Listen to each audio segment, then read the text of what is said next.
తిరుమల దేవస్థాన ప్రధాన అర్చకులు మనందరికీ సుపరిచితులు రమణ దీక్షితులు గారు ప్రస్తుతం మనతో ఉన్నారు. మాట్లాడేద్దాం. నమస్కారం గురుగారు. నమస్కారం.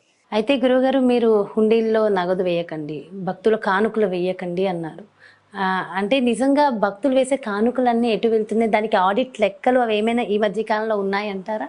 ఏం లేవని విన్నాను. అందులో అంటే ఇంతకు ముందు అయితే CAG అంటారు, సెంట్రల్ ఆడిటింగ్ ఇది గవర్నెన్స్ అని. అలాగే RTA అంటారు, ఇన్ఫర్మేషన్ రైట్ అని, ఇన్ఫర్మేషన్ ఇదని. ఇవన్నీ కూడా టీటీడీలో ఇవి వీటికి ఎందుకు టీటీడీ రాదనేది ఇక్కడి అధికారుల యొక్క అభిప్రాయం. కాబట్టి ఆడిటింగ్ అనేది ఇది పర్టికులర్గా ఇది నా సబ్జెక్ట్ కాదు. దీని గురించి నేను మాట్లాడవలసిన అవసరం కూడా లేదు. దీని గురించి మాట్లాడాల్సింది వేరే వాళ్ళు, ప్రభుత్వం మాట్లాడాలి, భక్తులు మాట్లాడాలి, దానికని ఏర్పడిన సంస్థలు మాట్లాడాలి. కాబట్టి నాకు స్వామివారి కైంకర్యాలు స్వామివారికి తృప్తిగా జరుగుతున్నాయా, స్వామివారు సంతోషంగా ఉన్నారా, స్వామివారు ప్రసన్నంగా ఉన్నారా? స్వామివారు సంతోషంగా ఉన్నారనుకుంటున్నారా? స్వామివారికి భక్తులం అంటే మనం మాత్రమే కాదమ్మా. స్వామివారికి ముక్కోటి దేవతలు ఆయన భక్తులు. ఆయన సర్వదేవత సార్వభౌముడు. ఆయన అష్టదిక్పాలకులు, నవగ్రహాది దేవతలు, బ్రహ్మ ఈశ్వరాది దేవతలు, తర్వాత సప్తఋషులు, తర్వాత పంచాయుధాలు, విఖనుసులు, వృషక్సేనులు, కిన్నర కింపురుష గరుడ గంధర్వ దేవతాగణాలు, వీళ్ళందరూ కూడా స్వామివారి యొక్క భక్తులే. వారందరూ కూడా వారి వారి హద్దుల్లో వారి స్వామివారి గురించి తపస్సు చేసుకుంటూ ఉంటారు. వారి మన విగ్రహారాధన కాకుండా అమూర్తార్చన అంటారు. అది మోర్ అడ్వాన్స్డ్. ఇది విగ్రహారాధన కన్నా అమూర్తార్చన అనేది మోర్ అడ్వాన్స్డ్ అనమాట. దీనికన్నా విశిష్టమైనది అది అమూర్తార్చన అనేది, ఫామ్లెస్ వర్షిప్. అవి చేసుకుంటూ ఉంటారు. కాబట్టి వారి యొక్క ఆరాధనల వల్లంతా స్వామివారు తృప్తి చెందుతూనే ఉంటారు. ఎందుకంటే వాళ్ళు ఇటువంటివి పోకడలకు పోకుండా వాళ్ళు పూర్తిగా భక్తితో చేసుకునేవాళ్ళు. కాబట్టి మనము చేసే అల్పమైన ఈ తప్పుల వల్ల కానీ, అపచారాల వల్ల కానీ స్వామివారికి ఎటువంటి నష్టం కలగదు. కాకపోతే ఆ నష్టం మనపైన ప్రతిబింబిస్తూ ఉంటుంది. మనకు మానవ కళ్యాణం జరగకుండా ఏదో ఉపద్రవాలు, కోవిడ్ లాంటివి, లేకపోతే చిరుతపులు లాంటివి, లేకపోతే రాష్ట్రంలో సంక్షోభం కలగడం, లేకపోతే ప్రకృతి వైపరీత్యాలు కలగడము, ఇటువంటివన్నీ కలుగుతూ ఉంటాయి. కాబట్టి మన మంచి కోసమే మనం స్వామివారికి మంచి సేవ చేయాలి, కానీ ఆయన సంతృప్తి పరచడానికి కాదు. మనం బాగుండాలనే మనం స్వామివారికి పూజ చేసుకోవాలి. ఆ భావం వచ్చిందంటే ఏ అధికారి అయినా, ఏ నాయకుడైనా కూడా స్వామివారికి తప్పకుండా బాగానే జరిపిస్తారు. అది ఆ అభిప్రాయం కలగకుండా పోవడం అనేది ఒక దురదృష్టం. అయితే మీ 49 సంవత్సరాల ఈ ఎక్స్పీరియన్స్లో ఇది ఈ రోజులు ఇంత బాగా జరిగినాయి, ఇంత బాగుంది, అద్భుతమైన రోజులు అంటూ ఏమైనా ఉన్నాయా ప్రత్యేకించి?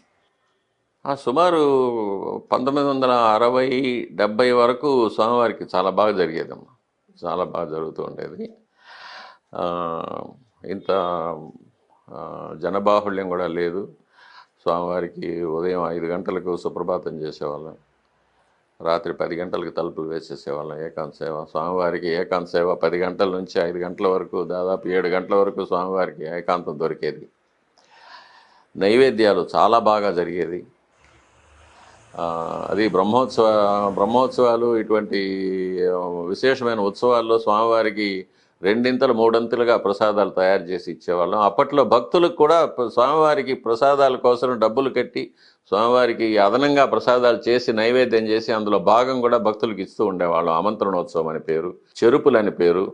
సో మనకు కావలసిన మనం అనుకున్న ప్రసాదం, కట్టె పొంగలి కానీ, పులిహోర కానీ, సాకరబాత్ కానీ, సీరా కానీ, చక్కెర పొంగలి కానీ, ఏమైనా కూడా మనం డబ్బులు కట్టి రసీదు తీసుకుంటే మనం అది తయారు చేసి స్వామివారికి నైవేద్యం చేసి వాళ్ళకి ఒక భాగం భక్తులకు ఇచ్చేవాళ్ళం. వాళ్ళు కూడా ఆ ప్రసాదం వాళ్ళు కొద్దిగా తీసుకొని చుట్టూ ఉన్న భక్తులకి అందరికీ పంచేవాళ్ళు గుడి ముందరే. అటువంటిది ఎంతో సంతోషకరమైన విషయాలన్నీ తిరుమలలో జరుగుతూ ఉండేవి అవన్నీ కూడా. ఇప్పుడు అదేమీ లేదు. భక్తులకు అటువంటి ఉన్న సౌకర్యాలన్నీ తీసేశారు. భక్తులు స్వామివారికి ఏదైనా ప్రసాదాలు లడ్డు సమర్పించుకోవాలి ప్రసాదం తప్ప ఇంకా వేరే ఎలాంటి ప్రసాదం కూడా ఇవ్వట్లేదు. లేదు. మా స్వామివారికి చాలా నైవేద్యాలు జరుగుతాయి. కానీ భక్తుల నేను దాకా పుస్తకం ఏమీ రాశాను కదా దాని మీద. ఆ, నేను పుస్తకం రాశాను, ఇప్పుడు ఇస్తాను మీకు. ఇవ్వండి. ఇంగ్లీష్లో రాశాను, ఢిల్లీలో పబ్లిష్ అయింది. డివైన్ ఫుడ్స్ ఆఫ్ గాడ్ అని. స్వామివారికి ఆయా సమయాల్లో రకరకాలైన ప్రసాదాలు జరుగుతూ ఉంటుంది. ఉప్పొంగలి, చక్కెర పొంగలి, పెరుగన్నము, పులిహోర, కదంబం, కూరగాయలతో కదంబం, ఎన్ని రకాలు పెట్టాలనేది ఉంటుంది. సాకర్ బాత్ అని పటికి బెల్లం అన్నం జరుగుతుంది. సీర రవ కేసరి జరుగుతుంది. శుక్రవారం నాడు బెల్లంతో పాయసం జరుగుతుంది. గురువారం నాడు పాల పాయసం జరుగుతుంది. తర్వాత స్వామివారికి రాత్రిపూట మరీచి అన్నం అంటే మిరియాల అన్నం జరుగుతుంది. దోశ, వడ, అప్పం, లడ్డు ఇవన్నీ జరుగుతాయి. తర్వాత శుక్రవారం నాడు పోళి, బొబ్బట్టు అంటారు.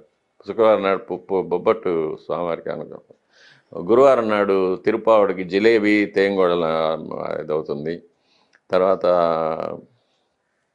స్వామివారి సుప్రభాతంలో దారోష్ణమైన పాలు, పిండిన పాలు ఆ వెచ్చదనంతో అట్లాగే కాచకుండా స్వామివారికి నైవేద్యం నవనీతంతో పాటు అప్పుడు చేసిన వెన్నతో స్వామివారికి నైవేద్యం అవుతుంది. తర్వాత రాత్రిపూట ఏకాంత సేవలో స్వామివారికి పాలు కాచి, ఆవు పాలు కాచి నైవేద్యం అవుతుంది. ఆ సీజన్లో దొరికే పళ్ళు కోసి ఆ పళ్ళు నైవేద్యం అవుతుంది. జీడిపప్పు, బాదం పప్పులు నెయ్యిలో వేయించి స్వామివారికి నైవేద్యం అవుతాయి. తర్వాత మధ్యాహ్నం స్వామివారికి నైవేద్యంలో స్వామివారికి తమలపాకులు, వక్కబొడి అది స్వామివారికి తాంబూలం నివేదన అవుతుంది. ఇవన్నీ స్వామివారికి జరుగుతూ ఉన్నవే, భక్తులకి తెలియదు అంతే. అంతే నిత్యము జరుగుతూ ఉన్నవే. అయితే స్వామివారు ఎన్ని గంటలు నిద్రపోతారని ఏమైనా ఉంటుందంటారా? ఎన్ని గంటలు నిద్ర ఉంటుంది స్వామివారి? ఏముందేమో ఆయనకి అక్కడ అరగంట కూడా లేదు కదా. అరగంట కూడా 2:30కు ఏకాంత సేవ చేస్తారు. 1 గంటకి చేయాలని రూలు. అది 1:30 అవుతుంది, 2 అవుతుంది, 2:30 అయిపోతుంది. 3 గంటలకు సుప్రభాతము. 6 గంట కూడా స్వామివారికి రెస్ట్ ఉండదు. నైవేద్యం కూడా ఒక్కొక్కసారి ఉదయాన్నే పెట్టేస్తారు, 2 నైవేద్యాలు పెట్టేస్తారు. శాస్త్ర పాటించరు. ఇవన్నీ కొన్ని ఏమంటారంటే వాళ్ళని అడిగి అధికారులను అడిగితే భక్తుల యొక్క రద్దీ వల్ల మనము కొంచెం త్వరగా చేయాల్సి వస్తుంది, మేమేం చేయలేము అంటారు వాళ్ళు. కానీ ఒకటి ఇది ఎంతో కాలం నుంచి ఒక ప్రశ్న ఒకటి బదులు లేకుండానే మిగిలిపోయింది. ఒకటి, భగవంతుడు భక్తుల కోసమా, భక్తులు భగవంతుడి కోసమా? భగవంతుడు ఎప్పుడు భక్తుల కోసమే. మనం స్వామివారిని ఎంత సంతోషపరుస్తామో భక్తులకు అంత మంచి జరుగుతుంది. భక్తులు ఈరోజు 1,00,000 మంది వచ్చారు, ఇంతకుముందు 10,000 మంది కూడా లేరు, అంతకుముందు 10 మంది కూడా లేరు, అంతకుముందు ఒకడు కూడా లేడు. కానీ స్వామివారికి జరిగే పూజలు, ఆరాధనలు అవన్నీ జరిగిపోతూనే ఉన్నాయి కదా. ఏది నిలవలేదు. ఒక్కడొచ్చాడని ఎవరు లేరని నిలిపేయడమో, లేకపోతే 1,00,000 మంది వచ్చారనేసి లక్ష రెట్లు పెట్టడమో, పూజ చేయడమో లేదు కదా. స్వామివారికి జరిగేది ఆగమ శాస్త్ర ప్రకారంగా ఎప్పుడు ఒకే రకంగా జరుగుతూనే ఉంటుంది. అయితే శ్రీవారి దర్శనాన్ని ప్రతిరోజు కూడా మొదటిగా దర్శనం చేసుకునేది ఎవరు, ఎందుకు? అది సన్నది గొల్ల అంటారు. అతను అర్చకుల్ని ఇంటి నుంచి తీసుకెళ్ళి బంగారు వాకిలి తలుపులు తెరిచిన తర్వాత తను సన్నది దీవిటి ఉంటుంది. ఆ దీవిటితో లోపల దీపాలు ఆరిపోయి ఉంటాయి. ఆ దీవిటి ముందు తీసుకొని వెలుతురు చూపిస్తూ అర్చకుని లోపలికి తీసుకెళ్తాడు. ముందు వెళ్తాడు కాబట్టి తను మొదట స్వామివారిని చూస్తాడు. మొదట స్వామివారిని చూస్తాడు. అక్కడ బంగారు వాకిలికి ప్రత్యేకత కూడా ఒక్కసారి చెప్పండి గురువుగారు. బంగారు వాకిలి ప్రత్యేకత కూడా. బంగారు వాకిలి అంటే తాపడం చేసింది కాబట్టి, బంగారుతో తాపడం చేసింది కాబట్టి దాన్ని బంగారు వాకిలి అంటారు. దాన్ని ఆ తిరుమామణి మంటపం అంటారు దాన్ని. ఆ మంటపాన్ని దానికి బంగారు వాకిలికి ఇటువైపులా ద్వారపాలకులు జయ విజయులు ఉంటారు. కానీ ఆగమ శాస్త్ర ప్రకారంగా వారి పేర్లు వేరే ఉంటాయి. తిరుమామణి మంటపం అనేది మన కృష్ణదేవరాయల వారు కూడా అక్కడే పట్టాభిషేకం చేసుకున్నారు అనేది మనకు చరిత్రలో తెలుస్తుంది. అందుకే ఎన్టీ రామారావు గారు కూడా అక్కడే ప్రమాణ స్వీకారం చేసుకున్నారు. సో చాలా చాలా సంతోషంగా ఉంది గురువుగారు, మీతో ఇన్ని విషయాలు ఎంత చక్కగా మాట్లాడడం చాలా చాలా ఆనందంగా ఉంది.